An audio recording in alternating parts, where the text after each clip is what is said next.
Here we have a rhombus whose diagonals we know are 8 centimeter and 6 centimeter. So we also know that the diagonals of a rhombus bisect each other at 90 degrees. So by bisection we mean that AC can be written as AO, sorry, OA or AO, whatever. It can be written as AO plus OC, and we also know it's bisected. Hence, AO is equal to OC. So we can write AO plus AO, which gives us AC is equal to 2 times AO. Therefore, if we need to find OA, we can or AO, we can simply say AO is equal to half of AC.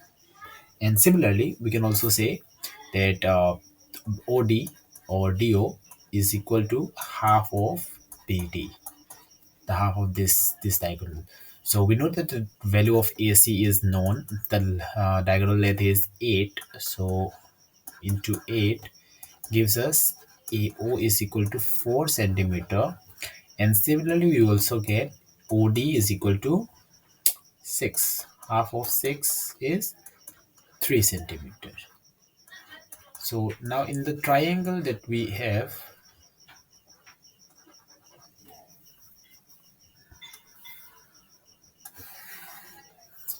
now in triangle AOD, we know that it's a right angle triangle.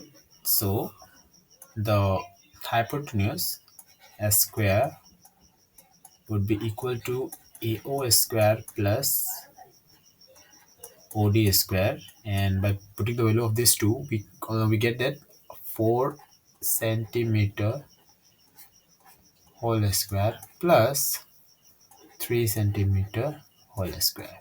Right now, if we need to find the value for AD, it would simply be the square root of this thing, right? So we have 4 square is 16 centimeter square plus 9 centimeter square. On adding these two, we would get 25 centimeter square, and as we know, it's a square root of 5.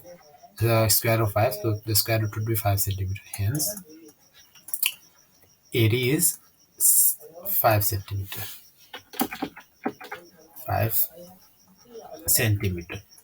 Now we also note that in a rhombus, all the sides are equal to one another. So if we know one of the sides is 5 centimeters, so all the sides are going to be 5, right? So, and hence the perimeter is 4 times of the side. 4 times into AD, as all the sides are equal. Hence 4 into 5, which is equal to 20 centimeter. So the perimeter is 20 centimeter, right? So that's it. This is how we do it, and I hope you understood this, or it helped in any way. I hope it helped in some way. Okay, that's it.